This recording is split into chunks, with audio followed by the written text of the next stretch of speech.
Fala, potência! Estamos aqui em mais um Potência Cast, meu amigo Carlos Jorge. Rapaz, quanto tempo. Rapaz, eu soube, Marcos, que o cara acabou de pousar aqui em Maceió, que esse homem tá chique.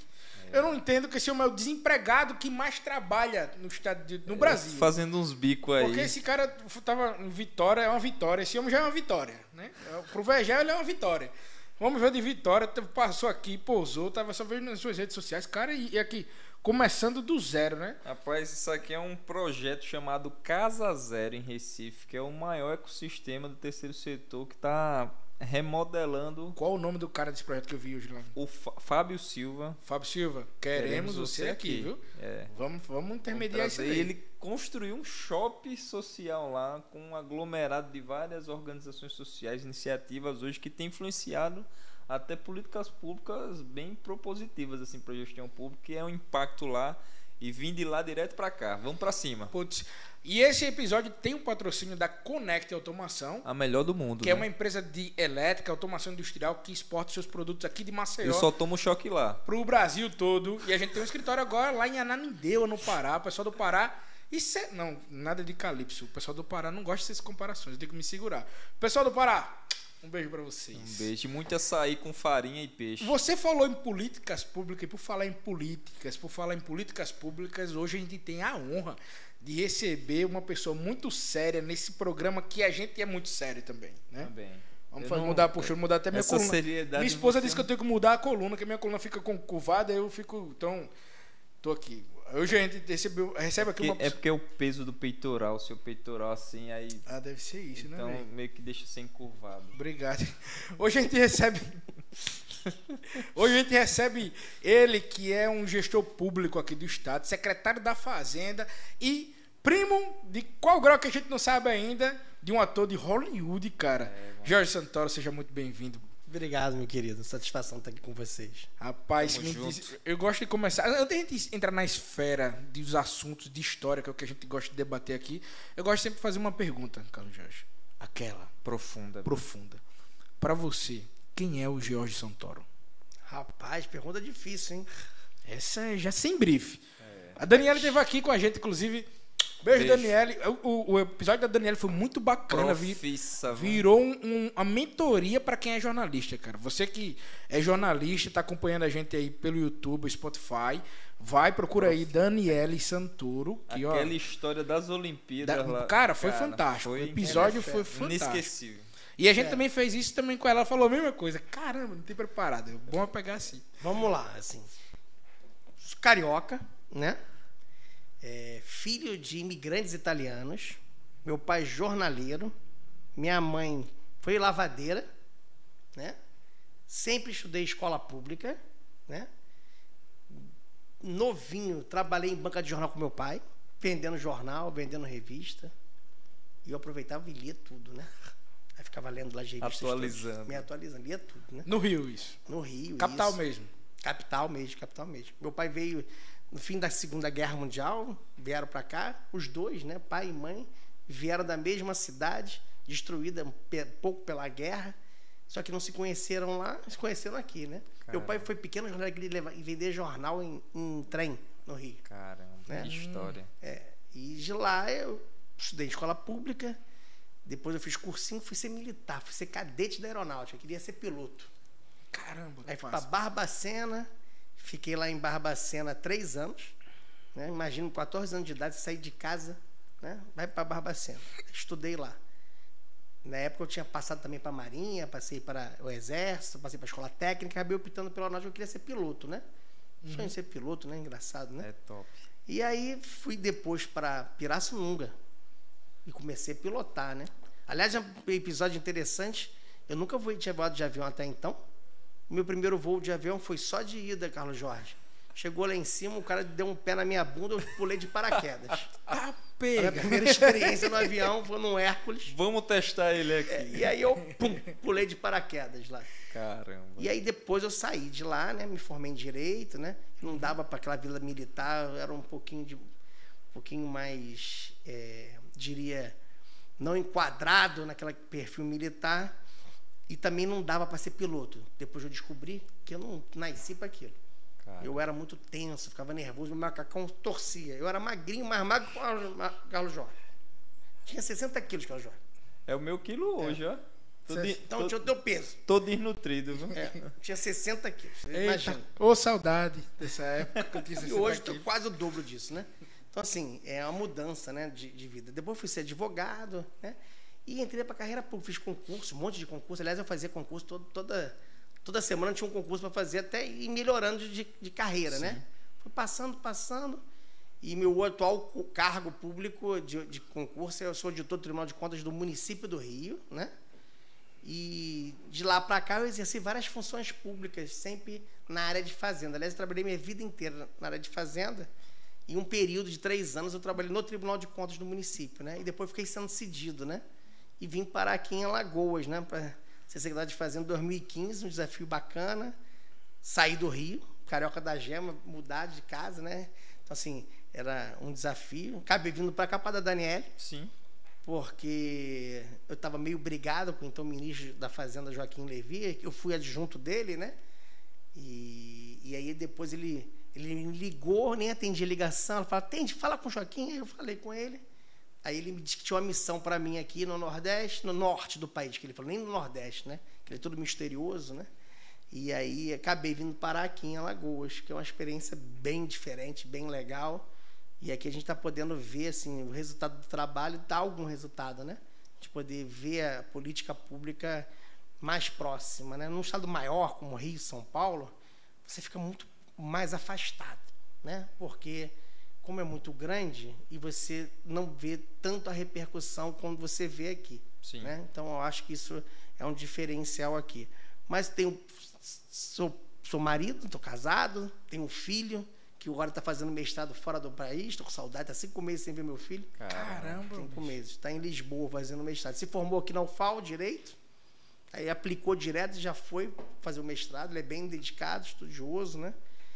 E tem 2 irmãs, uma professora, uma dentista, todo mundo vindo de família humilde, que se formou, que batalhou, que chegou onde chegou, né? Então, acho que é bastante interessante. Mas uma família muito italiana, entendeu, Carlos Jorge? Então, assim, diferente daqui, a gente tem uma origem...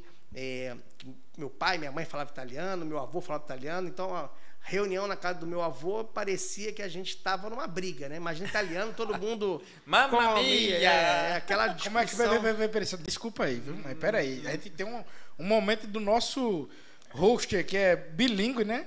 Polilingue. Como é que eu assisti naquele desenho Ratatouille. Mamma mia, né? Aquele desenho maravilhoso, massa pra tudo que é Tem como o Jorge Santoro confirmar que isso é um italiano de verdade, isso daqui. Não, tá bom a pronúncia, tá bom. Inclusive a mãozinha aqui do italiano. A mãozinha é fundamental de fazer. É fundamental. Do macarrão, assim. É o jeito italiano. Lambendo os dedos. E é assim, família italiana fala alto, todo mundo discute, alegria, é muito desse jeito. Família do Vegel também. E que é muito próxima do Nordeste. Sim, sim. O sul da Itália é muito parecido com o Nordeste brasileiro. Até por isso que você vê um monte de italiano aqui em Alagoas. Você vê um monte. Pioca, né? Essa região ali. Muito italiano. Pescaria, né? Olha só, o Jorge Santoro ele recebeu uma medalha do ministro Guilherme Palmeira pelos serviços prestados à causa pública, não foi? Foi, a gente recebeu agora do Tribunal de Contas, né? Foi bacana, né? Porque como eu sou originário de Tribunal de Contas, né? Uhum. Aí você ter como servidor de carreira receber uma honraria, e o Guilherme Palmeiras foi ministro do TCU, então acho que é uma coisa bem simbólica pra gente, bacana, bem legal. Mas aí a gente também sabe que dedicar-se a esse trabalho como se dedicou, principalmente quando você sai do Rio de Janeiro para vir aqui a Alagoas, tem que ponderar muita coisa, né? Porque, de certa forma, a Daniele, seu filho, mas tem a família, como você acabou de retratar, uma família italiana, gente, pessoas. Foi muito complicado, porque a Dani, na época, trabalhava no Comitê Olímpico, né? Sim. Ia ter uma Olimpíada no Brasil, sonho do profissional, né? Receber essa Olimpíada aqui, né? E aí eu acabei vindo para cá sozinho, meu filho no primeiro momento não quis vir, né? Ela, assim, eu vou, mas vou depois. E aí, ao longo do tempo, ficou muito difícil, né? A gente já tinha passado por isso uma vez, quando ela foi trabalhar em São Paulo. O Rio de Janeiro ficou muito ruim de economia. E aí ela ficou desempregada, aí ela arrumou um emprego em São Paulo. E eu tava com o Luiz pequeno. Aí eu fiquei cuidando do Luiz e ela foi trabalhar em São Paulo. Caramba. 2 anos assim. E eu ia fim de semana para lá de carro, voltava. Na época era crise aérea, não tinha passagem de avião. Aí tinha que ir de carro, às vezes eu ia de ônibus, era meio confuso. Às vezes ela vinha. E na segunda vez aconteceu, foi aqui, né? Eu vim e eles 2 ficaram. Quando virou o ano, ele já ia fazer. A gente combinou dele fazer o 3º ano do 2º grau aqui. Aí ele fez no colégio aqui chamado Contato. E depois ele fez o pré-vestibular e passou para o UFAL. E ela acabou vindo também. Ele não queria vir, tinha muita amizade, teve muita dificuldade no início. E tanto hoje, ele quanto ela se ambientaram muito aqui em Alagoas. Ela não quer voltar nunca mais, nem ele. A qualidade de vida melhorou, Jorge? Assim, então, a qualidade de vida... eu morava num lugar parecido com o que eu moro hoje. Então, eu fui morar na Garça Torta. Sim. Que é parecido com o que eu morava no Rio, que é o Recreio dos Bandeirantes, que é um lugar, na época, era mais isolado, tinha menos gente morando, com uma Garça Torta, e é lugar de praia, eu morava 3 quadras da praia. Então, é muito parecido, era bem provinciano, como a Garça Torta é. Né? Então, as pessoas se conhecem no bairro, todo mundo se conhece, todo mundo vai no restaurante, é a mesma coisa lá era assim no Recreio. Hoje o Recreio cresceu demais, ficou muito grande lá no Rio, né? Hoje virou uma cidade de quase 100 mil habitantes. É um bairro lá do Rio. Cresceu demais. Verticalizou demais. Eu fico meio preocupado quando eu vejo esses prédios crescendo lá pela Guaxuma, indo subir, virar o mesmo caminho do Recreio, né? Porque você perde aquele ar mais bucólico, mais de interior que você tinha lá. E quando eu vim para cá, eu acabei indo para... Primeiro eu morei na Ponta Verde, aí eu achei que não era a minha cara. Aí fui morar lá na Garça Torta. Lá no Rio, eu andava 32 quilômetros para ir trabalhar todo dia. Caraca. Trabalhava onde? Eu trabalhava no centro da cidade. Ah, sim. Aí pegava do Recreio pro... Aí eu acabava indo pelo caminho mais longo, mas eu ia vindo todas as praias do Rio. E chegava lá. Mas assim, levava 1 hora e pouco. Aqui eu estava levando 15 minutos para ir trabalhar. Agora que houve uma mudança de trânsito ali na região norte, que tem dia que a gente demora 1 hora para andar 10 quilômetros. Nem 10, uns 8 quilômetros. Eu acredito também por causa desse aumento de pessoas indo morar na região norte, né? Acho que é um movimento natural. A Rota do Mar também descendo ali. Depois desse movimento... A Rota do Mar cresceu. Então, assim, a gente vai ter que fazer algum trabalho para resolver esse problema, mas, de qualquer maneira, nada é comparável. Então, assim, a gente tem um ambiente de estresse em relação ao que eu tinha no Rio muito menor, né? Eu acho que as pessoas hoje, cada vez mais, vão procurar cidades menores. As cidades como Rio, São Paulo, 20 milhões de habitantes, ninguém quer mais morar nisso. As pessoas querem morar em lugar menor, mais aprazível, que tenha condições melhores, e a segurança também fala muito, né?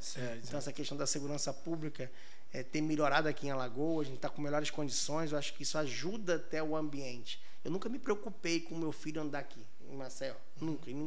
Ele ia para o UFAL todo dia. Nunca me preocupei. No Rio me preocupava. Entendeu? No Rio me preocupava porque a violência no Rio, ela é em qualquer lugar. E ela é muito próxima de todos nós. Aqui, talvez em Maceió, a gente tem uma violência maior na parte alta da cidade, né? Até um pouco no Vejal também tem um pouco mais, mas mesmo assim não se compara, você não tem a ostensividade. Né? Você não vê as pessoas armadas na rua. No Rio, eu estive no Rio agora no meio do ano e toda vez que a gente ia, eu tava de férias, né, com a minha família, mas toda vez que a gente ia para algum lugar, muito alerta do pessoal assim, cuidado para não entrar na rua errada, não vai pelo mapa, cuidado com o Waze, cuidado com não sei o que lá, tal. Então, assim, os indicadores do Rio de segurança são até melhores no geral que Alagoas, mas a sensação de insegurança é maior. Cara. Entendeu? Você tem uma sensação maior de insegurança. Outro dia eu fui visitar minha irmã no Rio. O Waze falou, e eu conheço, só que há muito tempo você andar para ir na casa da minha irmã, vou botar no Waze aqui para não ter erro de eu errar o caminho. O Waze me botou dentro de uma comunidade que é controlada pelo tráfico. Quando eu entro na rua, e a rua do bairro e de uma comunidade controlada pelo tráfico, não tem distância. Só tem um sentido. Do lado, uma do lado da outra. Então ela é integrada, né? E tem a segurança do tráfico armado, só que é armado de fuzil, não é um cara escondidinho, né, de revólver, não, é fuzil, é ostensividade, entendeu? E aí o cara me parou, eu falei, não, amigo, eu entrei errado aqui, eu vou ali.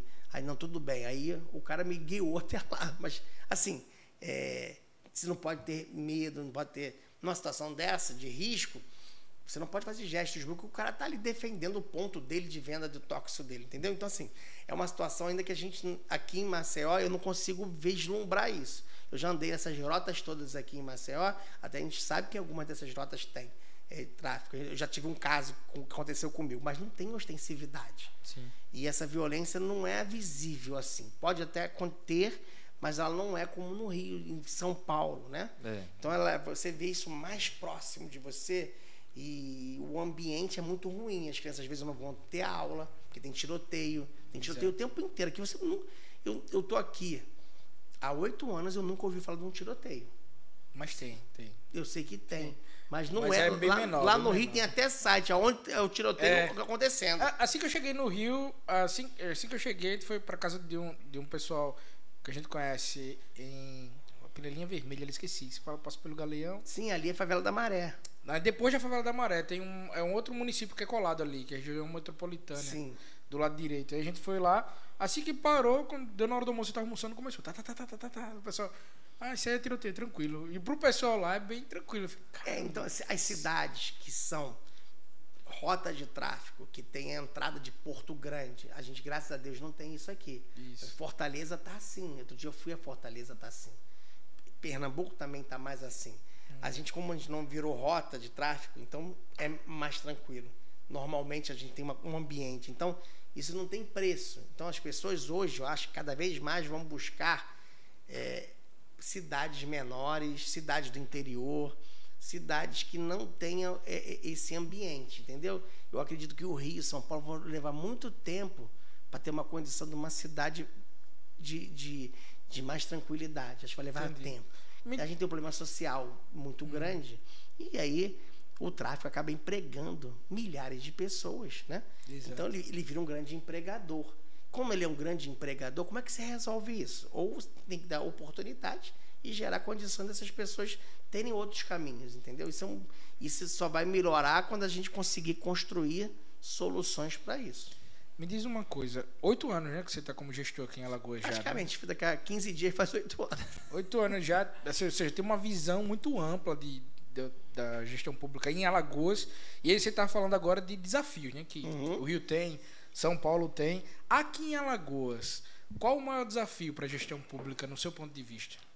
Então, o desafio que a gente passou 8 anos arrumando a casa, começamos programas sociais bacanas, destacaria aí o CRIA. Nós estamos apostando no futuro, nas gerações que vão vir, né? Ainda tem que melhorar as creches, tem que melhorar tudo isso, mas a gente constrói crianças que vão ser jovens melhores, porque eles tiveram melhores condições como criança. A gente começou agora a trabalhar a questão dos jovens. Demoramos muito para fazer isso. Acho que a gente precisa melhorar em antenar essas questões dos jovens com que as necessidades próprias de cada um dos jovens.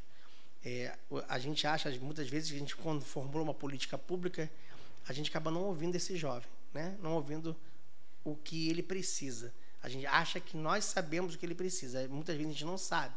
Então, as coisas vão mudando muito rápido. Então, eu acho que essa questão de a gente ter melhorado isso, esses programas que a gente começou a fazer agora para jovens, eu acho que o Estado como um todo e as prefeituras já começaram a entender mais isso, é muito importante, porque a gente não pode perder uma geração. Porque a gente perdeu Alagoas, tem 20% de estoque de analfabetos.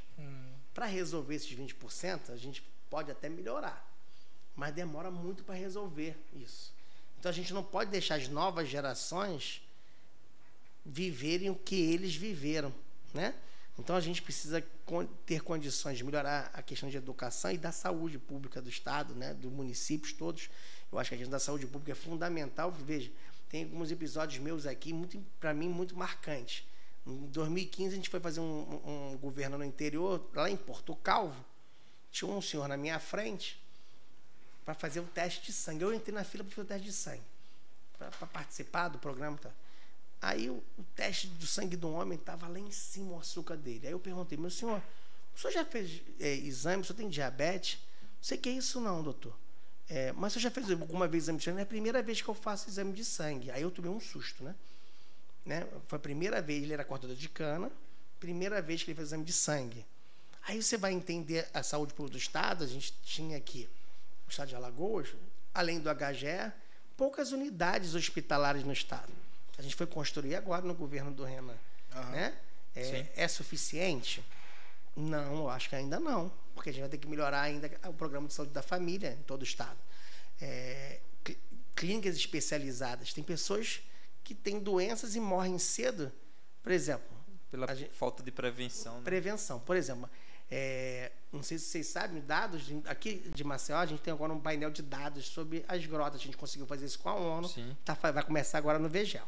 Né? Já começou. Já. A gente parou no negócio da eleição, para não ter confusão no negócio de eleição, a gente começou agora. Lá vem algumas informações interessantes. Por exemplo, parte da população das grotas tem pressão alta e açúcar alto, diabetes. Como resolve isso? Pressão alta com um remedinho. Só que, se ela souber, ela tem esse diagnóstico. Saber qual é o remédio que ela vai tomar. Como a maioria não sabe, que não tinha tratamento, não tinha acompanhamento, essas pessoas viravam AVC, viravam doença do coração e morriam. A mesma coisa acontecia com o pessoal de diabetes. A gente tem um índice altíssimo aqui em Alagoas de pessoas que fazem hemodiálise, né? Então, que acaba virando muito mais caro. Todas as outras doenças vão mais caras. Então, a gente precisava melhorar a cada vez mais esse tipo de atendimento de governos, porque com isso a gente vai ter uma força de trabalho melhor para o futuro. Né? Ou seja, eu tenho pessoas que hoje, às vezes, estão incapacitadas porque não tiveram um acompanhamento devido, não tiveram nem acesso a médico, não tiveram acesso a um equipamento público de saúde, morriam.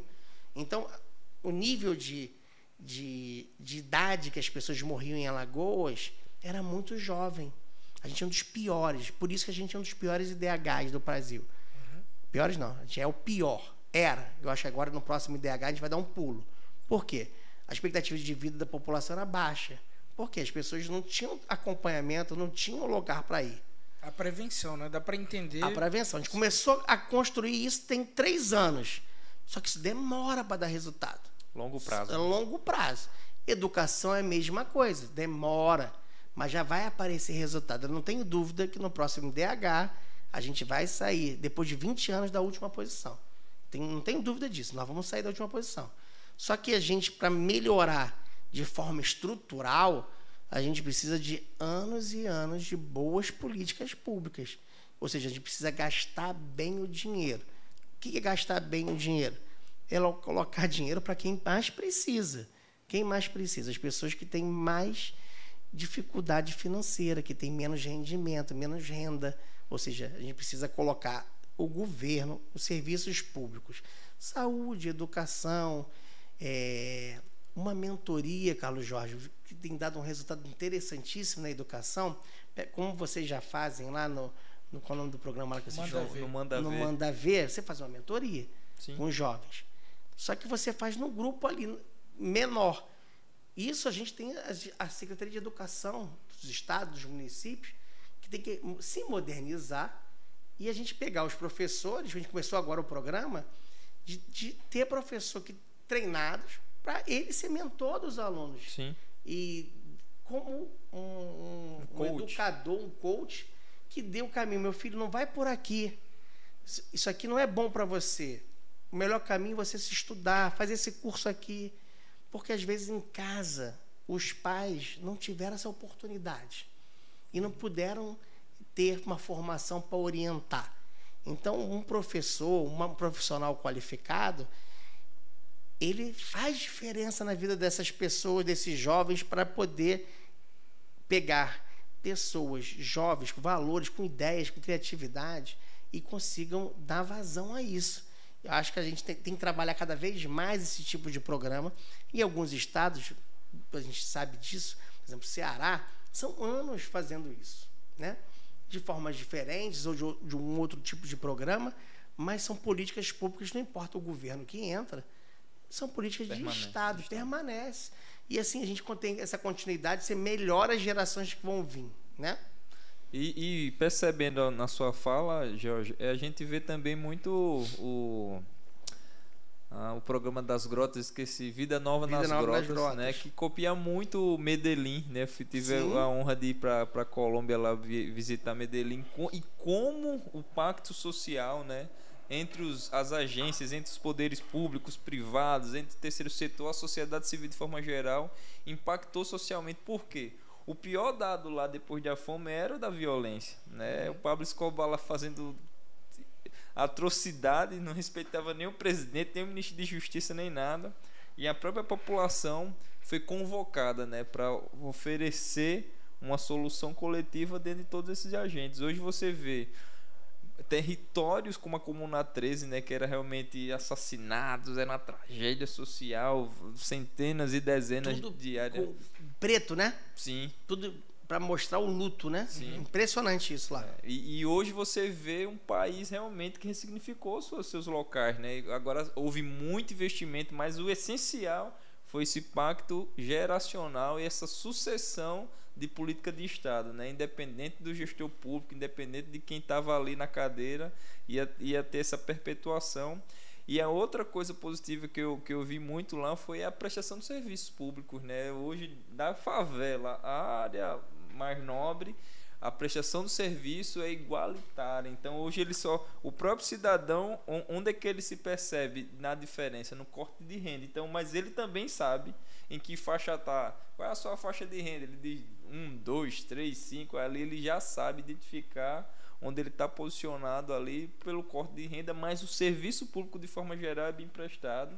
E quando você vai ver presídios, né, que se tornou em grandes universidades, áreas que antes era causado pela tragédia e o tráfico, virou grandes parques de literatura, de biblioteca. Então realmente tem condições, e eu vejo muito isso que está acontecendo em programas igual Vida Nova nas Grotas.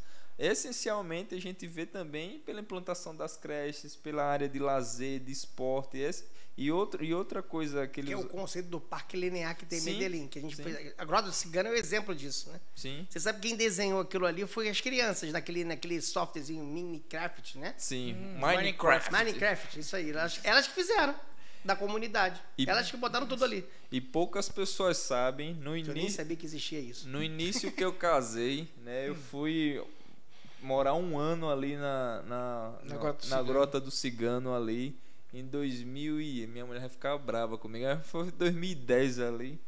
E ali eu fui lá, rapaz, né, tentado, realizado, disse a minha mulher, quando você se relacionar comigo, namorar comigo em 2 ou 3 anos, eu vou casar com você. Aí eu, Santoro, peguei todas as minhas economias, deu pra comprar o quê? Uma cama box, um micro-ondas e um jogo de panela. Bom demais. Podia ou não podia casar já? Quando eu casei, eu comprei uma cama box e comprei uma televisão. Aí ganhei uma geladeira e uma mesa. Era o que tinha na minha casa. Aí ganhei o fogão da minha mãe também. O aluguel, R$200. Eu dizia, o que é que eu dizia? Olhei pro recibo de energia, dizia que era Cruz de Azal, meu irmão. E eu dizia, eu moro aqui de frente à praia, mas tinha a favela todinha até chegar pra lá no fundo. Não importa o que você vê. Mas todo dia era uma tragédia ali, assim, um assassinato. Era tantas situações. Eu lembro da minha esposa chegando às vezes do shopping, desesperado, com a chave já na mão, 10, 11 horas da noite.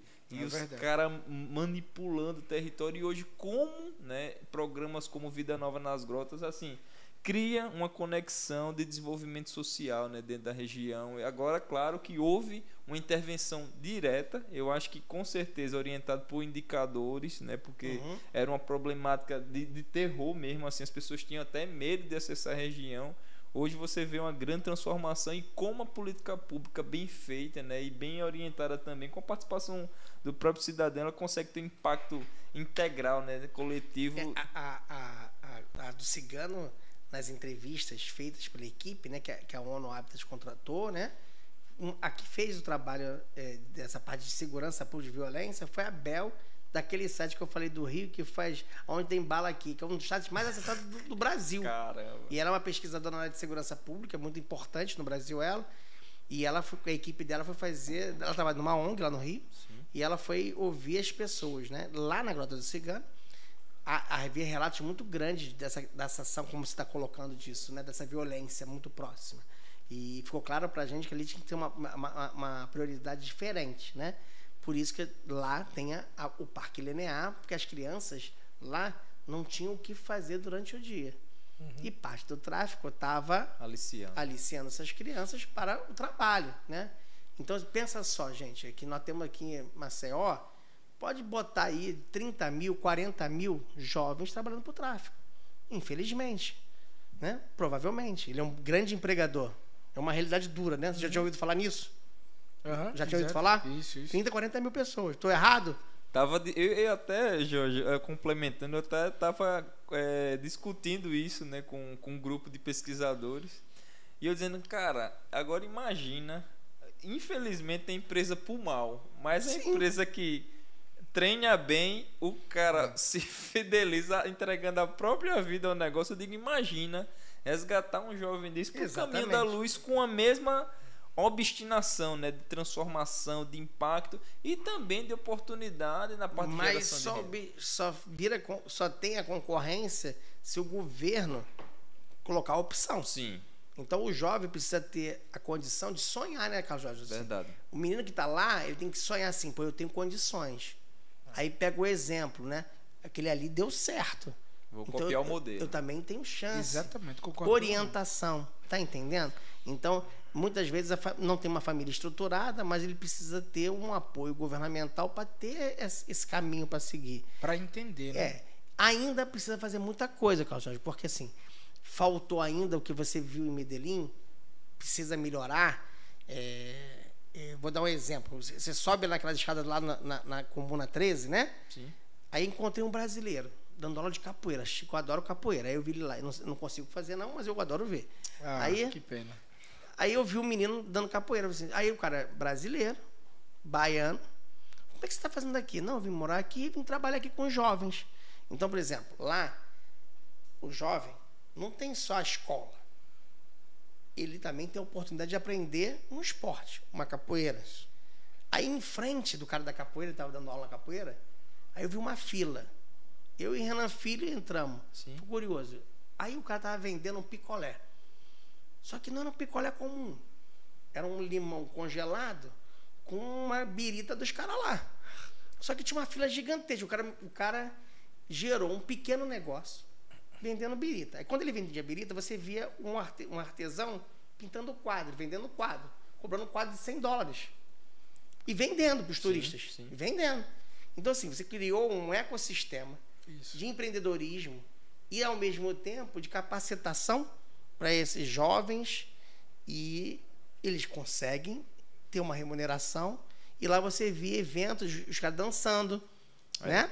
Dançando e pedindo vibrante o lugar. Vibrante. Então você gera renda. Quando você gera renda, você gera oportunidade. E aí o jovem olha para o lado aqui, eu tenho tráfico. Não, mas eu tenho esse caminho aqui. Exato. Se você não gerar esse caminho aqui, ele só vai ter o outro caminho. Então a gente precisa criar esses caminhos. Eu acho que o jovem, ele deve ter um objetivo, um foco. E aí, às vezes, o mal, lá do mal, é esse foco, né? Esse objetivo. O cara quer ser um traficante conhecido ali. Porque é a única referência que ele tem. Eu falo, por exemplo, eu, como jovem da periferia, nascido, criado no Vegel, você falou aí sobre a violência. E a segunda casa, eu morei numa vilinha lá com a minha esposa, assim que eu casei. E a segunda casa que eu morei, o cara matou o outro lá na minha calçada, pô. Tava o corpo assim. Quando eu saio, foi pô. Quando eu saio, tá lá um corpo na minha calçada. E isso, assim, é uma realidade, infelizmente, dentro das periferias. Mas o que acontece? O que me fez chegar a ser empresário, e o que eu uso... Hoje você estava comentando sobre a minha equipe antes de a gente começar a gravar, e a gente olhando aqui de cima, vendo a quantidade de meninos e meninas, principalmente. Dentro da nossa área aqui, da área de automação industrial, de indústria, mulher ainda é bem menor a quantidade de mulher trabalhando nesse setor, porque ainda é um setor muito masculinizado, e tem bem menos meninas que fazem curso para isso e tudo mais, e aqui a gente incentiva bastante. Hoje a gente tem quase 50% do time são meninas. E isso já é um exemplo já da dona Laudiana, minha mãe lá do Vegel, que sempre me deu o exemplo de que mulher pode fazer o que quiser, e eu sempre vi desse jeito. Então, para mim, como um empreendedor, se eu não desse as mesmas oportunidades, eu ia estar traindo a dona Laudiana, que estava aqui agora há pouco. Sim, também, né? E ela vem fiscalizar de vez em quando. Foi. E aí o que acontece?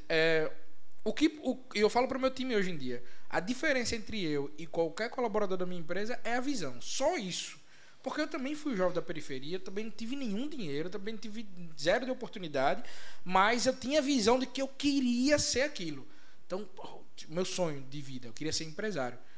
Então, aí hoje eu tenho 3 empresas, sou empresário em 2 estados. Aí o que acontece? Hoje eu me sinto no dever de fazer a mesma coisa pelo meu time, entendeu? Eu tenho mais de 40 colaboradores hoje e eu olho para eles e digo, eu tenho que entregar essa visão para eles. Eles têm que querer serem meus sócios. E aí hoje eu busco entre os meus colaboradores sócios. E aí, quando eu perguntei ao senhor qual o desafio da política pública, engraçado que o senhor trouxe segurança pública, saúde, educação, um pouco de tudo que é o desafio, né? Ou seja, a gente precisa pensar como um todo. Eu queria fazer uma pergunta mais de entrão mesmo, que eu sou do Vegel, tu sabe que eu sou entrão.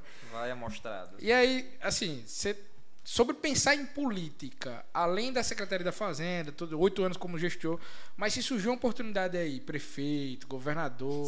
Tem cara de senador, hein? Senador, tal. O que você vislumbra assim? Eu sei que é uma pergunta que pouca gente gosta de responder, mas eu sou ousado, sou do Vegel. E a experiência sua sempre técnica, né? Sempre nas áreas técnicas, estratégia.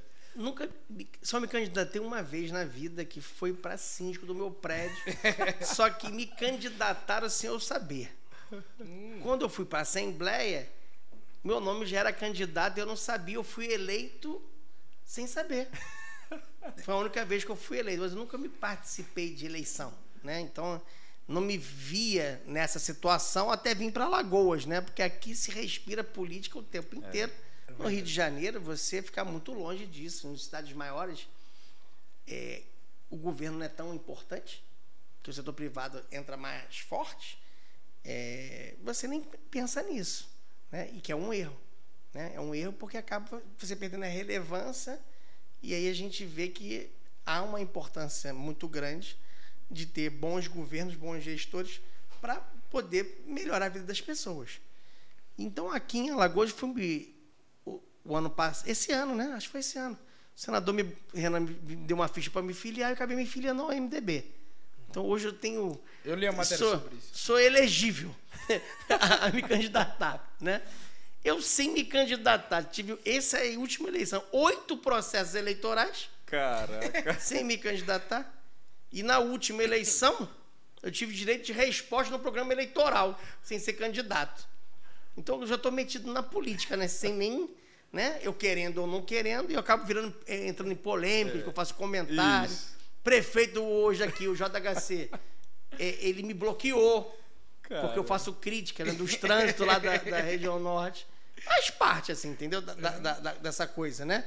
E às vezes eu faço críticas públicas a alguns atores da política nacional. Assim, acabo virando um ator político, mas nunca sentei assim, pensar assim, vou me candidatar a prefeito, a governador, nada disso. Mas não tem barreira também, né? Não tenho barreira nenhuma, não tenho nenhum impedimento. Meu pai foi líder sindical de jornaleiro, italiano, meio anarquista. Minha mãe, se eu ouvir falar que eu vou me candidatar, ela tem uma síncope, né? Fica louca, né? Minha mãe já tá uma velhinha de 80 anos. Então, assim, é complexo. Mas eu acabo tendo isso no sangue, né? Acho que essa coisa de meio participante, acho que é uma coisa que a gente acaba criando, né, ao longo do tempo. Mas acho que não tem como voltar atrás, né? Eu conheço uma pessoa, que eu não gosto de dizer nomes, não vou falar, mas eu conheço uma pessoa aí, que ele falava comigo uns 3, 4 anos atrás, dizia, eu nunca vou ser candidato a nada, nunca vou entrar na política, porque o meu negócio é empreendedorismo social, terceiro setor, eu vou defender o Vegel, vou transformar o Vegel no lugar mais empreendedor, inovador de Alagoas, eu não vou trabalhar nada de política. Do nada, acho que eu tava até viajando, do nada vi a notícia. Secretário, eu liguei logo pra ele, disse, bicho, foi que houve? Que tu disse que não ia entrar nunca na política e aí hoje mudou totalmente o conceito, né? E assim, é uma baita experiência a vida pública, né? Porque você, no meu caso, eu expandi a visão, porque eu tinha experiência no privado, né? No terceiro setor, mas eu não tinha tido essa experiência. Então, pra mim, foi uma experiência curricular e ao mesmo tempo de visão estratégica, né? Sobre entender a política pública na visão como gestor, né? Você vai ver dificuldade, né, gente? Olha só. Uma coisa é eu achar que é facinho fazer as coisas. Vai sentar na cadeira. Como é que você faz? Licitação, não sei o que lá, procuradoria, não sei o que lá. É confuso. E você tem um monte de regramentos e que você tem que seguir esse regulamento, levar tempo para tu fazer alguma coisa. E quando tu começa a fazer alguma coisa e dá resultado, tem um monte de gente que fica contra. Verdade. Então, assim, sentar a cadeira e trabalhar é muito difícil. É complicado. É fácil criticar. O papel mais fácil do mundo é o cara criticar, falar mal. Agora, sentar na cadeira, trabalhar, ouvir as pessoas, é muito difícil. Entendeu? Então, a experiência no governo é muito valorosa nesse aspecto, porque você começa a ver que a realidade é muito diferente. Quando, assim, escutar o ministro dizer assim, vou vender não sei quantos bilhões de estatais. Imagina, vender uma empresa estatal, tu vai levar 4 anos, se der sorte, consegue fazer um negócio desse. Então, o cara que já trabalhou no serviço público jamais vai fazer uma promessa dessa. Porque ele tem a exata noção da dificuldade que é cada tipo de coisa. Você tirar um Vida Nova das Grotas do papel, por exemplo, contratar a ONU, você acha que é fácil contratar a ONU? É uma loucura contratar a ONU. Porque é uma entidade internacional, o contrato vai para Nairobi, tem que traduzir o contrato, não sei o quê. Você imagina essa confusão. Então, governo é assim. Tem que ser assim, a burocracia, para também ter a transparência, para também ter a maneira de cobrar os resultados. Orçamento, tudo isso. Algumas exigências. Tem um projeto de lei, então tem, no caso do governo estadual, tem que passar pela Assembleia, né? Tem todo um trâmite, um rito ali, que é muito complexo, desafiador. Mas, assim, ao mesmo tempo, para mim, foi muito... No iniciozinho ali, 6 meses, primeiros 6 meses de frustração. Caraca, o que é que eu estou fazendo aqui? Tudo é uma lei, tudo é uma regra, tudo tem que ter um jurídico, a PGM do lado, não sei o quê. E você fica ali, o tempo vai passando, você é louco para entregar algo concreto, materializar uma política pública. E que você... numa organização social você não tinha esses empecilhos todos. Não, você consegue projetar, idealizar, e agora tem que captar o recurso, edital, tem que ter uma estratégia, e é muito mais célere. Eu tenho até uma dúvida, assim, muitas vezes a visão da política é meio que, entre aspas, botar o setor privado como um vilão da história. E aí acaba tendo o setor privado como vilão, e eu, como empresário, defendo minha bola também, porque eu vim da periferia, hoje eu sou empresário, eu consigo visualizar os dois lados. Na visão do senhor, pensando aí, porque você falou que o recurso tem que chegar a quem mais precisa. Bacana, eu concordo realmente, e essa é a visão que tem que ser mesmo. Mas o setor privado ele não pode ser um parceiro realmente do setor público nisso, porque aí gerando empregos, a gente consegue realmente empregar a turma que precisa para poder ter recurso. Qual a sua visão? Então, minha visão é a seguinte: a gente tem hoje um processo no mundo todo, e aqui no Brasil não é diferente, de uma mudança, né? Nós estamos fazendo um momento de transformação. Os empresários que no passado não se preocupavam com essa área social, que se dane a meio ambiente, eles começam a perceber que eles estão inseridos numa comunidade e que ambiente é importante, em que a vida, o ambiente daquela comunidade, ter segurança pública, ter saúde para aquelas populações, repercute positivamente para a empresa dele.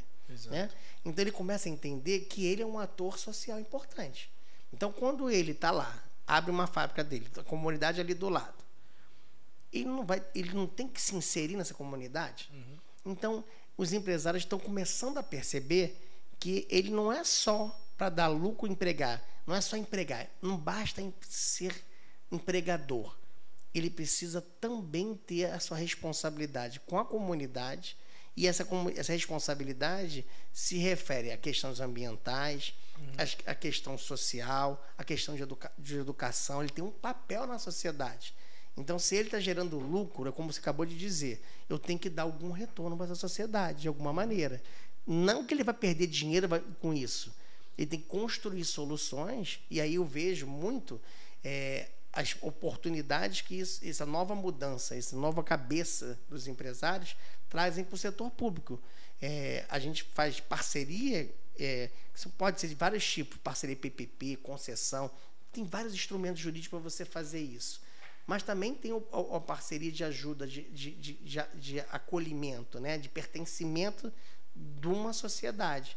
Então, eu acho que o setor privado, os empresários, têm todo um papel importantíssimo na sociedade. Não dá para marginalizar. Quando eu cheguei aqui, todo mundo marginalizava os usineiros. Né? Exato. É subemprego isso aqui. Gente, ok. Tem um monte de problema, mas ao mesmo tempo também eles empregam um monte de gente. É verdade. Eles dão o que comer porque eles geram renda e geram movimento econômico. Muitas cidades nasceram ao redor da usina disso. Então, assim, tem coisa errada? Tem. Vamos melhorar? Vamos. Então, a gente tem que ter essa percepção que o empresário também está ali, também não é só para ele ter lucro. Então, é uma via de mão dupla, né? Eu acho que tem que ter esse diálogo maior.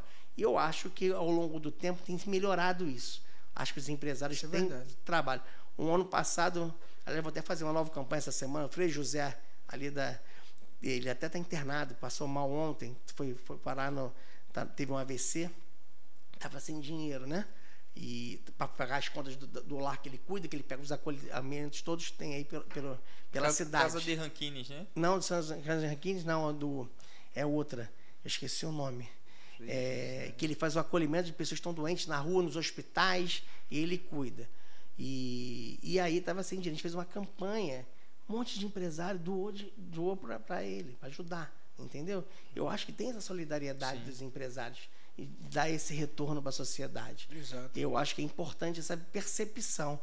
Lar Santo Antônio, do Lar Santo Antônio, muito pobre, você não tem noção. Vale a pena esse é o trabalho que ele faz com pessoas de rua, né? Então, esse é um exemplo. Tem várias outras instituições que fazem trabalho maravilhosos aqui em Maceió, em Alagoas. E eu vejo muitos empresários doando, ajudando de alguma maneira, participando desse tipo de apoio.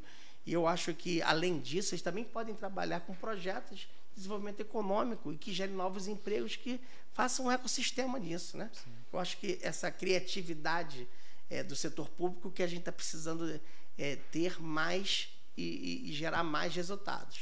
Eu estou num grupo aqui, que eu estou no mesmo grupo de Zap que o Armínio Fraga tá. Aí eu assisti uma matéria dele na CNN, e agora o presidente Lula, né, eleito, né, pelo voto popular. Mas um dos temas, Santoro, que as pessoas têm muito falado é sobre a PEC do Bolsa Família, né, que o governo Lula precisa ter, né, esse projeto, essa PL, não sei, aprovado, para poder aí solucionar a questão do orçamento, que é uma variável também que o gestor público precisa ter como olhar estratégico de longo prazo, principalmente para os investimentos dos programas sociais. Mas um dos temas que ele falou sempre é sobre a questão da responsabilidade fiscal, né? E aí fica nessa situação, mas aí qualquer diálogo, o mercado já se manifesta ali, caiu não sei quantos bilhões e tal, e a gente que é o afegão médio ali, né, não entende muito dessas questões técnicas de economia, nem macroeconomia, nem microeconomia. Mas na tua visão hoje, assim, até por sugestão e esclarecimento pro nosso ouvinte, e só para dizer, né, que a gente está aqui no Potência Podcast, pessoal, que é um oferecimento da Conecta Automação. Estamos lá no YouTube, no Potência Cast, no Instagram também, no Potência Cast, e também no Spotify e todas as redes sociais. Todo lugar. Hoje a gente está aqui com um cara que particularmente eu já tinha um carinho, né, através da Dani, depois conheci pessoalmente, e dali ficou um carinho especial, nosso querido Jorge Santoro, secretário da Fazenda aqui do nosso estado. Atualmente, né, o governador Paulo Dantas já fez a transição, disse: eu vou dar mais trabalho, vai ficar com a gente ainda, que tem muito serviço ainda. E hoje ele está aqui no nosso Potência Cast. Mas eu queria que você desse essa explicação para nós. Qual é a tua análise, Jorge, sobre responsabilidade fiscal, a PEC do Bolsa Família, enfim, é tanto risco para o país? Então, a gente tem hoje uma situação muito ruim. Por quê? Porque a inflação cresceu. O pior problema para quem é pobre é crescer a inflação. Porque o rico, a classe média, protege o dinheiro. Bota no banco, aplica aqui, sei o quê, consegue ter um rendimento maior, cobra mais pelo serviço, mas o pobre que é assalariado, o salário dele vai perdendo valor. Então, o que ele comprava com X de dinheiro, ele compra menos. Então, isso gera um problema. Então, chegou-se à conclusão que para enfrentar isso, tinha que aumentar o Bolsa Família. Aí criaram o tal do Auxílio Brasil e botaram um valor maior. Como é que você vai voltar para trás agora nisso? Esse é o problema. Porque o cara já se acostumou a receber aquilo. Então, como é que você constrói uma solução para isso? Você tem que construir uma solução em que você tenha recursos suficientes para cumprir. Só que há uma regra constitucional de teto de gastos. Sim. Então, para pagar o programa, ele teria que ter alguma excepcionalidade que poderia ser feita de várias maneiras, tá, Carlos Jorge? Tem várias soluções para isso. Qual foi a crítica da maioria dos economistas? O governo nem começou, ele já quis aprovar uma PEC para resolver. Tinha caminhos que não precisava mudar a regra fiscal para poder criar mais uma excepcionalidade. Mas agora você vai ter que resolver o problema. Então, vai resolver, vai ter que ser votado essa semana, que é ótimo, que eu acho que para Alagoas é importante. Gera um movimento econômico na cidade, nos estados, as pessoas começam a ter mais renda para consumir e acaba gerando emprego. Mas, ao mesmo tempo, eu preciso colocar alguma coisa no lugar para sinalizar que as pessoas que me dão dinheiro, porque, assim, veja, o governo está gastando mais do que ele arrecada, o governo federal. Como é que ele financia? Ele emite título que os investidores que têm sobra de dinheiro vão lá e compram, né? Aplicam dinheiro. Esse cara que aplica esse dinheiro, ele precisa saber, ter segurança que o governo vai pagar, não vai tomar um calote. Como é que ele vai ter essa segurança se o governo todo ano gasta mais que arrecada, a endividamento vai aumentando? Então ele precisa ter uma sinalização. Precisa resolver de uma vez? Não precisa. O que é preciso é só construir uma trajetória, fazer um gesto em que as pessoas se sintam confiança. Por exemplo, estou no Serasa, no SPC, né? Aí precisa recuperar meu crédito. Aí eu vou lá, me dá um desconto aqui, meu credor, e me parcela o débito que eu vou pagar a conta. Aí o cara dá o desconto e você começa a pagar. Então você começa a readquirir crédito. Não tem aquele negócio de ponto que essa pessoa tem lá no Serasa? Sim. Negócio de ponto? Score, né? Score. Você não vai melhorando o teu score conforme você vai dando sinais? O governo é a mesma coisa. Conforme você vai melhorando os sinais, não precisa ser de uma vez, não. Você vai melhorando o teu ranqueamento. E com isso, seus juros vai diminuindo. Se os juros diminuem, mais gente quer investir, mais gente quer empregar. Então, isso é um processo. Assim, ninguém vai dar um cavalo de pau na economia e resolver. Sim. Então, qual é a crítica? Eu acho que não precisa ter essa crítica agora ainda, né? Porque o governo nem assumiu. Ele não pode, de uma hora para outra, apresentar uma nova regra fiscal para o país. Sim. Isso. Ele tem que assumir, ver o tamanho das gavetas, né, Carlos? Porque, assim, o governo que está saindo deixou um monte de pepino e esqueleto em gaveta. Sim. Então, todo dia sai uma notícia nova. Agora que saiu essa semana foi do setor energético, que vai jogar 500 bilhões para aumentar a conta de energia, que vai gerar mais inflação. O negócio do ICMS, quando ele diminui o ICMS, ele jogou a inflação para baixo na canetada. Mas faltou dinheiro para os estados. 140 bi a menos para estado, para todos os estados, é muito dinheiro. Quem vai cobrir essa conta? Está entendendo o problema? Tudo na economia interconectada, aqui na nossa vida. Então, o novo governo vai precisar, a partir do ano que vem, sinalizar que ele vai fazer uma gestão responsável que vai começar a diminuir o déficit dele. Ou seja, para isso, ele vai ter que fazer uma reforma dos tributos, que é muito complicado o tributo hoje, simplificar essa confusão que é hoje os tributos brasileiros, e criar uma agenda de mudanças que eu acho nem é macroeconômica, é microeconômica. Você que é empreendedor, tu quer ter a facilidade de abrir teu negócio. Imagina tu abrir um negócio hoje. Tem que ter alvará, pagar taxa, não sei o quê. Se você for mais simples, mais rápido, menos custoso, você vai acabar empregando mais gente, né? Exatamente. Então, nós precisamos dessas pequenas reformas, não é muito grandes, são pequenas mudanças que criam um ambiente favorável de negócios.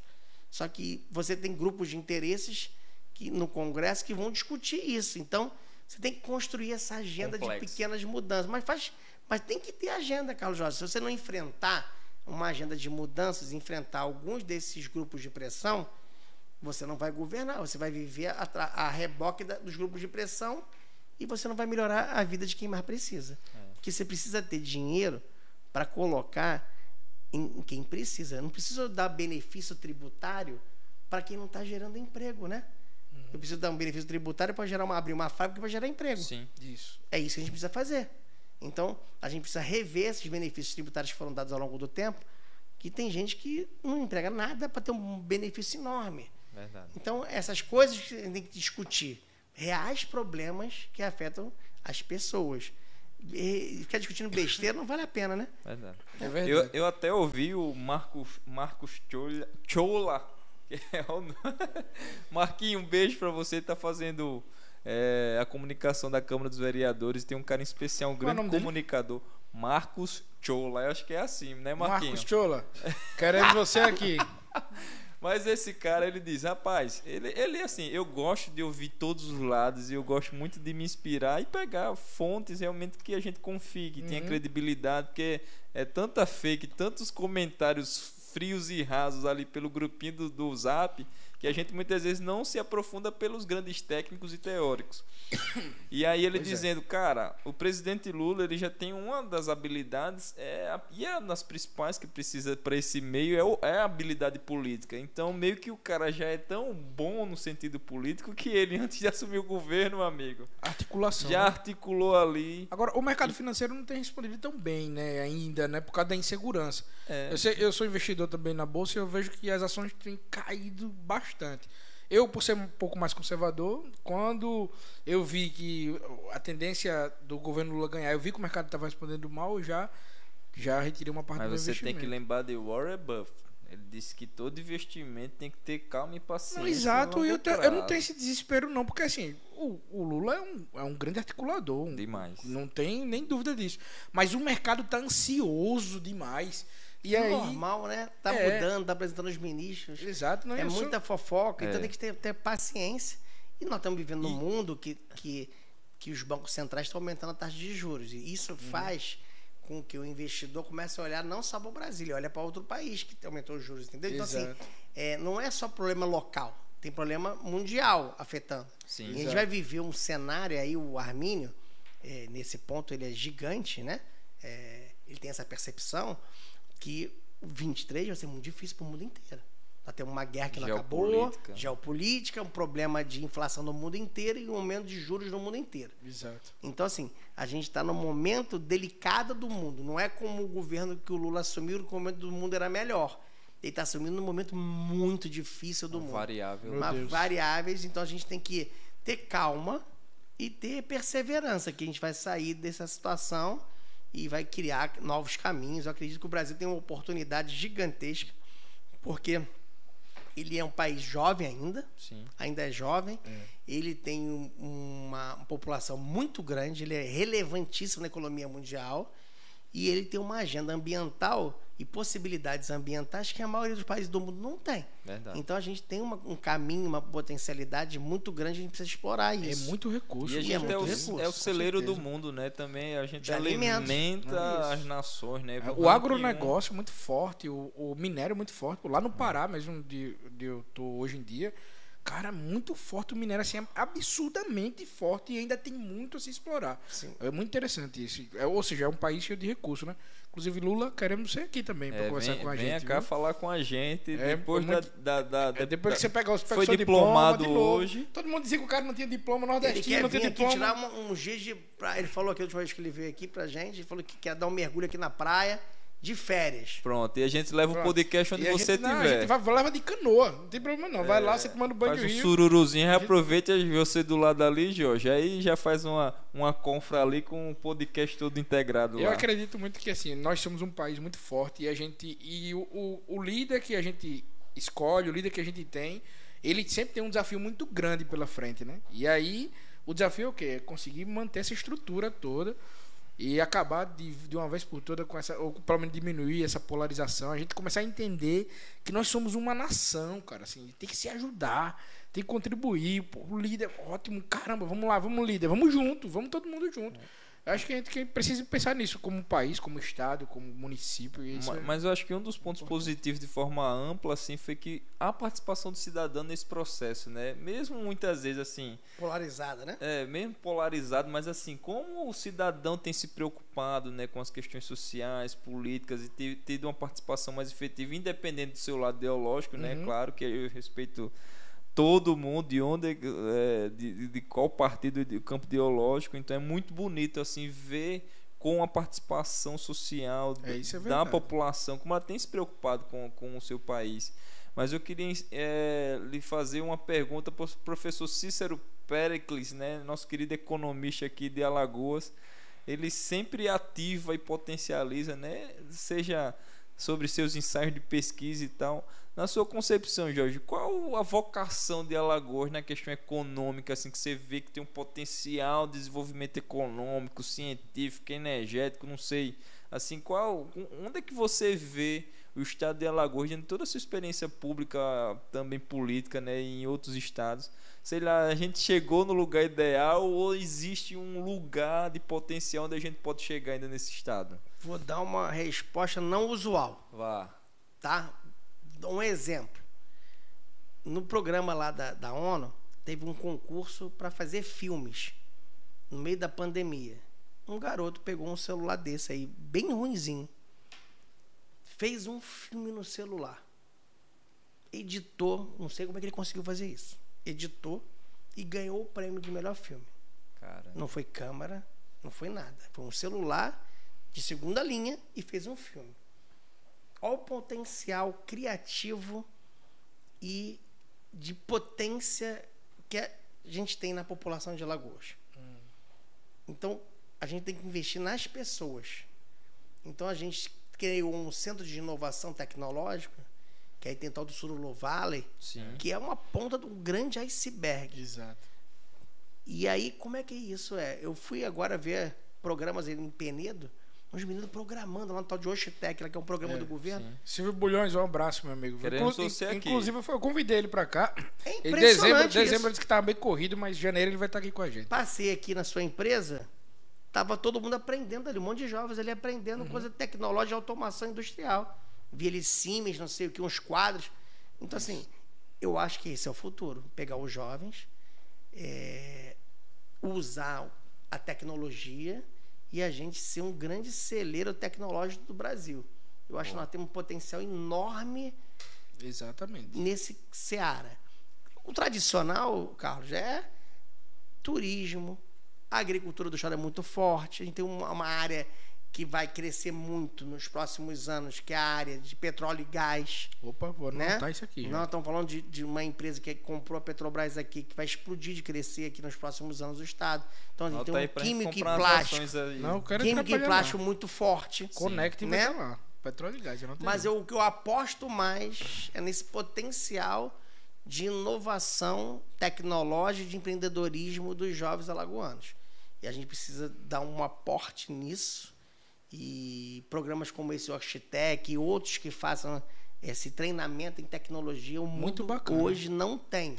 Eu conheci o Oxitec lá. Você não tem programadores, você não tem analistas, e aí a gente tem... E o mercado urrando por esse profissional. Urrando por isso. Né? Só o Itaú agora, né, tá desesperado. O aluno que se inscrever no curso de programação, se inscrever, formou, ele já tá pegando para ele. Você daqui pode trabalhar para o mundo inteiro. Exatamente. Olha que coisa, olha o potencial, você morar num lugar maravilhoso, talvez um dos melhores lugares de morar no mundo, que é aqui, e poder trabalhar daqui, né? Sim. Olha a atratividade que você vai gerar de profissionais e renda alta, que os caras pagam muito, né? A Índia começou a crescer absurdamente com um modelo assim. Eu acho que a gente tem um modelo muito bacana de a gente crescer, né? Nesse segmento de empreendedorismo, não só da parte tecnológica, mas de todos os tipos de empreendedorismo de criatividade que a gente tem. A gente tem alguns empreendedores que fazem produtos muito diferenciados. E a gente precisa estimular cada vez mais e dar um ambiente de negócio saudável para ele poder criar, né? Eu fui em Penedo, eu fui... uma mocinha que foi no primeiro evento do Tracto. Sim. Aí ela estava lá, ontem já estava uma empresa. Ela é produtora de pitaia. Cara. Olha o valor agregado que é uma fruta pitaia. R$20 uma produtinha daquela. Aí da pitaia ela já faz sorvete de pitaia, faz cubo de pitaia, água de suco de pitaia e já está industrializando. Boa. Então, uma pequena empreendedora montou um negócio, um terreno da família e está começando a crescer. A gente precisa estimular esses sonhos para as pessoas acharem que é possível fazer. Eu acho que isso vai gerar as potencialidades de forma natural. Acho que minha resposta não foi usual, né? Mas é perfeito, né? Mas aí, mesclou ali, né? Tecnologia, e gostei pessoas. Que estou dentro da minha área, pessoas. Acho que o maior investimento realmente é esse, pessoas. Quando investe em pessoas, meu amigo, tem retorno absurdo. Eu gosto, agora sim, estamos chegando no final, né? A conversa... Vai, Marco, chega no final. Obrigado. Sonoplastia. A gente paga 50 centavos pra ele fazer isso. Renato, isso é tão caro. Isso é tão caro, esse homem é tão caro. Ele é meu colaborador aqui na Connect e também colaborador aqui no Potência Podcast. Aí dele se não vier. Ele é a Maíra, nossa equipe aqui a jornalista. O Marcos é o nosso galã. A Pati Maionese, inclusive, se apaixonou pelo Marcos. Foi. Até hoje, já manda claro zap isso, pra ele nega esse amor. A Pati Maionese esteve aqui, até hoje ela disse que o que ela queria desse programa era o Marcos, inclusive. Um beijo. Mas eu gosto de polêmica, eu sou do Vegel. No Vegel a gente tá acostumado que as calçadas da rua se transformam em momento de discussão. E aí tem as senhoras como a dona Marlene, minha vizinha lá do Vegel, que é isso. Fofoqueira que gosta de trazer aquele assunto, aquela dinâmica. E chegou a hora da polêmica pra gente encerrar com polêmica, né? Aí eu pergunto, quem é melhor, Maceió ou Rio de Janeiro? Eu gosto da polêmica. Me preparei Suou desde agora, cedo, pai. porque eu quero polêmica. Eu não consegui a polêmica Inventamos tudo, falando da economia. Economia, não consegui uma polêmica. Agora no final eu vou conseguir a polêmica. Quem é melhor? Vamos lá, cada um. Não usual, ele vai começar a sério, já sei. Não. Mas eu vou dar uma resposta não usual. Não, o Rio é uma cidade de nascença, tá no meu coração, claro. Sempre vou defender o Rio. Falar mal do Rio, eu posso falar mal do Rio, mas você não pode falar mal do Rio. Né? Tem a tradição, né, do movimento cultural. Maceió, na minha percepção, hoje, do que eu conheço de Brasil, eu só não conheço uma capital do Brasil. Eu conheço todas as capitais. Hoje, Maceió, para mim, é a melhor capital do Brasil para se morar. Tá? E até para trabalhar, eu não tenho dúvida disso. O Rio perdeu a agenda dele, econômica, perdeu a agenda. O que o Rio tem forte que a gente precisa trabalhar aqui? A agenda cultural. Sim. Então, você tem uma agenda cultural no Rio gigante, né? Também foi capital da República. Tem todo um berço disso. E tem todo um trabalho de anos disso. Então, a gente precisa, em Maceió, em Alagoas, cada vez mais fortalecer essas questões culturais, que a gente, às vezes, não dá tanto valor, mas são fundamentais. Emprega tanto ou mais que qualquer atividade econômica. Verdade. Né? Economia criativa, né? Exatamente. Uma escola de samba no Rio emprega milhares de pessoas. É verdade. E gera renda pro ano, né? Pro ano inteiro. Então, assim, a gente precisa trabalhar essa questão cultural em Alagoas para ele ficar um lugar perfeito para trabalhar. A gente tem aqui poucas oportunidades de acessar peças de teatro, né? A gente tem ainda uma rede de cinema que não acessa todos os bairros. A gente tem 3, 4, 5 tipos de sala de cinema locais aqui em Maceió, no interior pouquíssimos. Né? Agora que chegou lá em Delmiro, né? No shopping. Sim. Então, assim, a gente precisa... Foi a Connect que fez toda a instalação lá do shopping. Eita, empresa da poxa. Hidrossanitária foi a gente lá. Então, a gente precisa melhorar essas possibilidades culturais, porque os jovens demandam isso. Sim. E o Rio, São Paulo, Recife, tem essas oportunidades culturais que a gente ainda não tem ainda aqui. E quando tem, ainda é muito caro, não é acessível a quem é mais pobre. Então, toda vez que tem um evento gratuito aqui, todo mundo vai. Porque a carência é muito grande. Então, a gente precisa melhorar isso. É o que falta para Maceió para se destacar absolutamente. Boa. De beleza natural, de condições de habitabilidade. A gente tem uma cidade muito diferenciada em relação a tudo isso. O que a gente precisa construir aqui é essa questão cultural e equipamentos culturais importantes, né? Acesso aos jovens, né? Então, a gente tem peças, mas estão bem de fora. Eu nunca vi uma peça montada para alagoanos aqui. A gente dá essa oportunidade, então a gente precisa construir essa coisa. Até tem, mas são poucas. Então a gente precisa construir isso. Essa agenda de cultura que a gente tem mais de cantores excelentes, excepcionais, e que acabam saindo daqui. Sim, e a gente também tem que ter essas oportunidades para eles também ter espaços para cantar, espaços para fazer apresentações e shows. Eu acho que é uma agenda que a gente tem que crescer isso, inclusive nas comunidades, nas grotas e tudo, para você poder ter essa agenda. Mas eu acho que eu respondi, né? Sim. Hoje para morar... Foi escorregadio, mas eu entendi. Mas não consigo deixar de ser fluminense. Com certeza. Não dá, aí não tem como, isso aí não dá para abrir mão. Aí não volta pro Rio mais. Eu torço aqui pro CRB. Eu sou CSA. Vamos começar aqui. Na verdade, eu nunca mais eu assisti, nunca mais eu sei nem como é que o CSA tá, mas se alguém perguntar a mim, eu digo, tô pro CSA. E eu torci pro CSA quando ele tava disputando, né? Série A, Série B agora e agora a Série C. Tô sofrendo, viu? Mas isso. É isso também. Ó, veja bem, é muito interessante esse bate-papo nosso, porque eu já ouvi muito falar, inclusive já lhe ouvi muito na mídia, mas sempre num teor político, ou seja, muito objetivo ali, porque tem que ser assim, né? Você entra lá numa entrevista da CBN, na entrevista da Gazeta, da TV Pensar aqui, a pergunta é essa: por exemplo, vão lhe consultar bastante agora sobre o ICMS. Eu acho que a gente poderia terminar esse podcast com essa fala sobre o ICMS. Só. Até porque sua visão técnica é muito importante para as pessoas que estão nos assistindo, nos ouvindo. Mas conhecer o ser humano, né? Jorge Santoro, primo de 3º, 4º grau do Rodrigo Santoro lá. Tem algumas mais situações... bonito que ele, né? Não, com certeza, mas sem dúvida. Hollywood tá perdendo. O senhor Carlos Jorge Daniela, concorda. Carlos Jorge Daniela, a gente concorda 100% com isso. Era pra estar em Hollywood. Que era com certeza. Aproveitando, existe alguma situação interessante aí do seu nome? Já conseguiu algum acesso? Vaga em hotel. Vaga em hotel. O hotel ele falou. Consegui vaga em hotel. Mas a gente não tava gravando. Aí ela, você é parente, eu sou primo dele. Então vou dar um jeito de arrumar uma vaga pra você. Aí, eu sou primo de quem? Não tem, primo. Não tem. Mas bacana. Gente, o ICMS, assim, é um imposto velho, arcaico, que já está ultrapassado. Então a gente defende ele ser reformado, né? Se transformado. Várias reformas ao longo dos anos tentaram ser passar no Congresso, nenhuma passou. Por quê? Porque o ICMS tem um monte de regimes especiais em todos os estados. Um monte de gente tem benefícios tributários.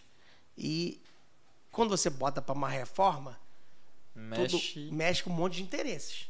Então, infelizmente, a gente precisa discutir com seriedade esse tributo, que ele acaba sendo um empecilho ao desenvolvimento econômico do país. Então, a gente acaba tributando mais uns segmentos econômicos que outros. Então, a gente precisa trabalhar isso. Então, quando a gente fez uma reforma, agora no meio do ano, o governo federal de cima para baixo abaixou o imposto, no final quem sofre? Porque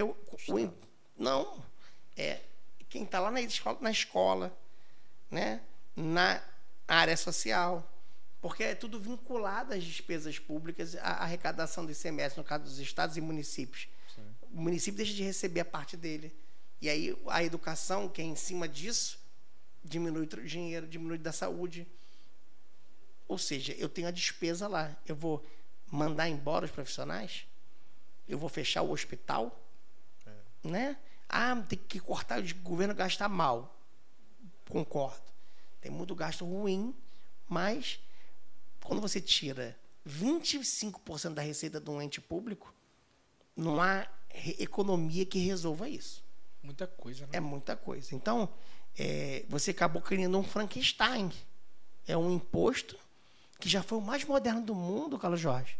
E hoje o Brasil virou um patinho feio em tributação de consumo. A gente tem o pior imposto do mundo. Talvez o pior imposto do mundo. Mais atrasado, mais equivocado. Ninguém discute mais isso na Europa, nos Estados Unidos. É o IVA. Você imprime o cupom, está lá o valor do imposto, todo mundo paga. Não tem esse problema. Crédito e débito funciona. Aqui são 600 regras, cada estado tem uma regra. São 27 legislações, trocentos de regimes especiais. Toda semana eu publico uma norma nova. Qual o empresário que consegue acompanhar essa confusão? Não, a gente é obrigado a ser especialista, porque exatamente. Finalizou um ano aqui na Connect que eu paguei o imposto o mês todinho, todo mês do ano, e no final do ano eu estava devendo imposto porque eu fiz uma escolha errada, porque eu prestei um serviço em outro lugar, no caso foi o ISS, era para ter pago para outro município e eu paguei para aqui, só que eu paguei, isso aqui eu paguei errado e eu tive que pagar de novo. Pagar de novo. Então assim... E não tem reembolso. O que o contador diz e o advogado diz assim, ó, você pode até resolver, mas, cara, talvez sua filha vai receber isso. Então o empresário não tem essa clareza. Aí você vai levar... Quando a gente foi à missão na China, a gente estava disputando uma fábrica de produzir malteria, que é a base da cerveja. Estava concorrendo com o México. Aí eu expliquei pro chinês lá, ó, a nossa carga tributária é menor. Né, bem menor que é da empresa do México. Só que na empresa do México, o tributo lá é igual o dele lá na China. E no Brasil é o ICMS. Quem diz que ele confia na gente? Não confia. Ele não entende aquilo que eu estava explicando com ele. Entendeu? Então a gente perdeu a fábrica. Atrasa investimento. Apesar de eu ser menor, atrasa investimento, porque a regra não é clara. Para quem a gente não tem um tributo que é igual na China, nos Estados Unidos e na Europa. O mundo inteiro tem o IVA, a gente não tem. Então, como a gente não tem, o cara olha para a gente com desconfiança. Só quem tem mais experiência que se aventura, né? Então, a gente precisa ter um imposto que todo mundo tenha. E o ICMS não é esse imposto. Então, tem propostas no Congresso boas para a gente discutir. E eu acho que a gente precisa discutir. Isso sim é um problema para discutir. É um problema importantíssimo no desenvolvimento econômico. Há pesquisa, Carlos Jorge, que se a gente mexer no ICMS, botar um IVA, o Brasil cresce 10, 15% do PIB. Caraca. Então, estudos acadêmicos nesse sentido. Que não seja isso tudo, que seja um pouco menos, mas a gente vai destravar a economia. Sim. Eu acho que esse é o caminho para a gente dar um pulo no país. Putz, muito top. Terminamos de um jeito top. Inclusive, Lula, se você ouviu a gente aqui ou assistiu, leva o Jorge Santoro junto com a tua equipe aí. Desculpa aí, Paulo Dantas. Eu ouvi boatos que o Jorge Santoro... O cara... Na verdade, eu ouvi boatos que o senador Renan Filho será um dos ministros, né? Você já está zanzando aí na comunicação. Oi. Eu acredito que vá, né? E é isso, estamos aqui para esperar mais. Vamos até antecipar o podcast para chamar o Renan Filho aqui para dar uma até interessante entrevista porque o Jorge Santoro chegou aqui sentando dizendo que não entendia muito sobre aplicativo, esses negócios, mas tem uma visão muito à frente do que essa visão do aplicativo, que é essa realidade. É isso que, inclusive, nós, empresários, almejamos. Eu tenho reunião com o meu contador aqui de vez em quando. A primeira coisa que eu faço é, meu Deus, quando é que a gente vai simplificar esse negócio? Porque bota a responsabilidade em cima da nossa mão. A gente acaba se tornando... Eu tenho que me tornar especialista. Eu não quero, não. Eu quero é fazer automação. Eu quero produzir indústria. Eu quero pensar nisso. Você perde tempo com que não é o seu negócio. Exatamente. Esse é o ponto. Mas, assim, ultrapassamos o tempo convencional do Potência Podcast, já em 1h e 17 minutos, mas foi muito bom. Valeu muito a pena. Nós tivemos uma aula aqui de economia. Rio de Janeiro. Beijo no ombro pra vocês. Você gosta muito do Rio, inclusive. Nós somos tão bom que a gente tá tendo... Exportando o pessoal do Rio pra cá. Eu estive no Rio, inclusive. Eu estive no Rio agora, nas férias do meio do ano. E, cara, o Rio de Janeiro é muito bonito, assim. Fantástico, fantástico. Quando você vai lá no Morro da Urca, você vai... Museu do Amanhã, eu fui lá. É tudo muito lindo, cara. Tudo muito assim. Parece que Deus arquitetou aquele lugar pra gente conhecer mesmo. Agora, uma coisa, eu paguei pra ir lá pro Cristo Redentor. Quando eu cheguei lá, fecharam as nuvens. Eu fiquei lá esperando. Até hoje eu não tenho uma foto do Cristo Redentor. Eu vou ter que voltar lá. Você só pagou a taxa de subir. Faltou a taxa de abrir. Mas assim, o bondinho é massinha. Você vai no bondinho, chega lá e tal. E aí, quando chegou, eu não vi nem o Cristo Redentor. Você acredita, velho? Nem vi nada, nem via nada. Surreal. Nada. Fiquei lá. Vai ter do Pilar, vai ser maior do que o do Rio. Trazer o Renato Filho pra cá também, né? Vamos lá. Acho que é bom a gente discutir política com essa galera aí, a gente trazer essa visão política pra cá. Trazer quem tem a mesma visão, quem tem visão diferente, acho que tudo isso é muito bacana. Mestre, muito obrigado. Obrigado aí pela Gratidão, viu? Aí. Pelo carinho. Foi muito bom o papo aí. Se a gente quiser te seguir, que a gente quer te seguir, te acompanhar nas redes sociais, onde é que a gente te acha? Vou logo botar aqui que eu quero. Acho que é Santoro Maceió, não é? Não, esse é do Twitter. Santoro.george. Santoro. No Instagram. Santoro ou Santoro? Como Santoro, é aberto. Santoro.george tá aqui, já tô seguindo por todos os meus perfis. Lá, o que é que você discute nas suas redes sociais? O que é que tem mais lá? Muitos... Depende da rede social. Twitter eu vou pra porradaria. Instagram é mais do dia a dia do trabalho. Tem matérias, né? Blog. Twitter é mais animado. Então eu tô aprendendo a usar o Twitter. Eu tô ficando bom. Uns pouquinhos eu tô chegando lá. Eu só falo uma frasinha bonitinha lá no Twitter. Eu vou lá e eu gosto de acompanhar as pancadarias. Acompanho. Mas eu não me meto muito, não. Me meti agora porque o Brasil perdeu e os comentaristas tudo falando mal do povo. Aí eu fiquei invocado. Pra falar mal, sempre aparece um monte de gente pra falar mal. Beleza, os caras erram, mas vamos. Não era pra ter levado o Firmino, porra? Não, isso eu concordo. Isso foi a minha indignação. Aí, Pronto. Eu disse pra todo mundo. Chegamos ao ponto. Só levou menino, pô. Tem que botar o cara mais experiente. Firmino entende do poder do sururu, Tite. É isso, pô. Vergel, Trapiche ali, pô. Meu amigo. O cara tinha feito, no mínimo, tinha ganho agora e pelo menos chegado na semifinal. Não, obrigado, meu querido. obrigado. Finalizamos aqui. Um abraço, pessoal. Esse é o nosso Potência Cast. Até a próxima e fique com Deus.